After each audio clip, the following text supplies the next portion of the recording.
I'm gonna share with you the best tips for new YouTubers who wanna grow on YouTube. And really, this same information applies to a channel regardless if you're new or not. But here's the thing, what I'm getting ready to share with you helped me get over 100,000 subscribers in 12 months. You're gonna wanna watch this entire video, and we're starting right now. That's just how it is. Ain't waiting on me.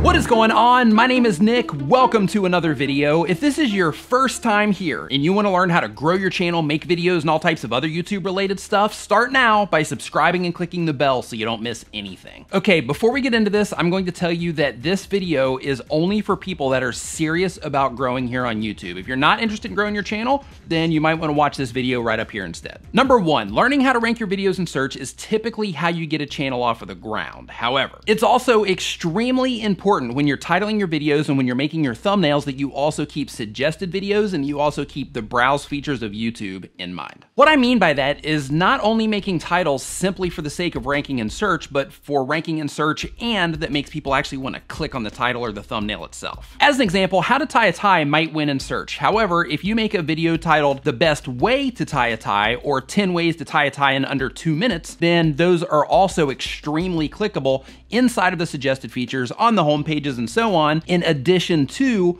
being discoverable in search. That allows you to take advantage of the search features and the suggested and the browse features instead of just going after search by itself. Number two, keep in mind when you're putting your content strategy together and you're trying to figure out where it is that you're gonna put your videos and all that stuff, that you, one, try to rank on YouTube because it's the second largest search engine on the planet, and number two, you also try to rank on Google, who is the first largest search engine on the planet. So in addition to doing the research to rank your videos on YouTube, also use the Google Keyword Planner and try to think of how you can work in some of that information as well to try to rank your videos on Google. Because if you can rank on Google, there's also a really good chance that you're gonna be ranking on the other search engines as well. So you're not only pulling in YouTube traffic, but you're also pulling in traffic from all of these other sources. Nobody really talks about that, but it's extremely important that you keep all of that in mind because instead of just pulling from one place, you're pulling traffic from all over the place. And it can make a pretty big difference. Number three, if you're having trouble ranking your videos in YouTube, a way that you can kind of come in the back door, so to speak, is you can actually share your post to Google Plus, and then you can make a post in Google Plus because Google Plus posts, it's like a tongue twister, can also rank inside of Google and the other search engines. Now, if you want to take this a step further, you can also make full posts on medium.com. You can also make full posts on blogger.com. You can also make full posts on your own website where you embed your video and you can increase your chances of people discovering your content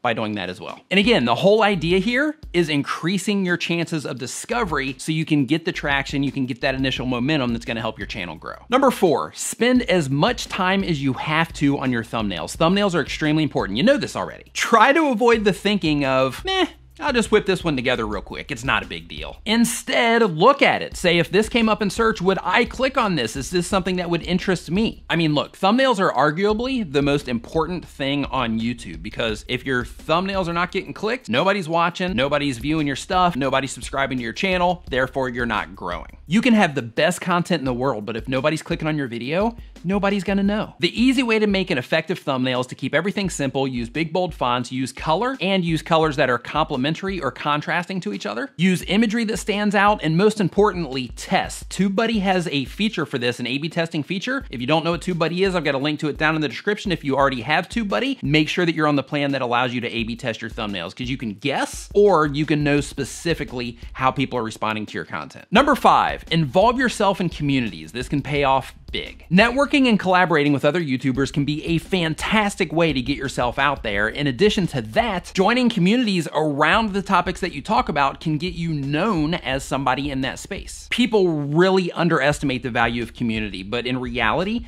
community is possibly one of the really easy ways to grow a channel here on YouTube. Number six, when coming up with video ideas, make sure they're search friendly. Make sure that you're making content that people can actually search for. That helps your discoverability, which increases your chances of growth here on YouTube. Because if people are discovering your content, they're watching your videos, they like them, they're more likely to subscribe to your channel, and they're more likely to keep finding you again and again when they're searching around for topics that you happen to talk about. If you're a vlogger, for example, pick something about your day, something that happened in your day, and optimize around that. Even if you have to go local and just make a video about, hey, this is our local library or, something like that, do that. On the Business of Video podcast that I do with my buddy Owen Video, a link to that is down in the description below. We interviewed Jeff from The Weiss Life. It's a family vlogging channel here on YouTube. I'll link to them down in the description as well. And one of the things that he was saying that helped him grow was optimizing their videos for search as well. Number 7, make a plan, make benchmarks, and adjust accordingly. Sounds pretty easy, right? That plan should include the type of content that you're gonna make, the type of playlist that you're gonna make, what it is that you want out of YouTube in the first place, the series that you're gonna put your playlists into, and this part here is really important, the purpose for each video that you are making. Why are you making that video? What are you wanting that video to do for you? What are you wanting that video to do for your audience?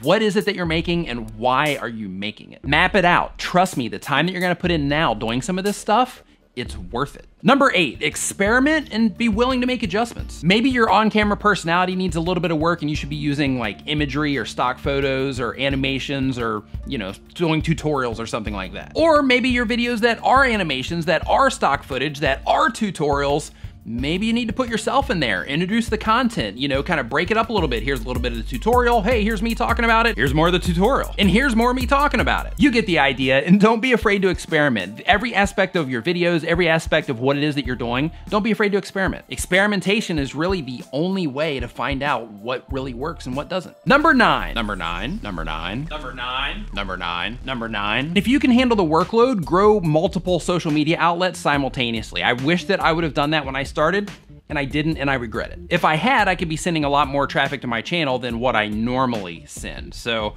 spreading out just a little bit, it's a good idea. Number 10, make great content. If you follow everything that I said in this video, plus you make great content, you can't lose. If you're a new YouTuber or if you're somebody that's had a channel for a while, start right now. Start taking the stuff seriously. It matters. I'll put a link up here as well to another video that's gonna share 10 more tips for new YouTubers. So make sure that you go and check that out right now. And if you wanna learn more about growing your channel, making videos, and all types of other YouTube related stuff, start now by hitting the round subscribe icon so you don't miss anything. Thank you so much for watching. I'll see you next time.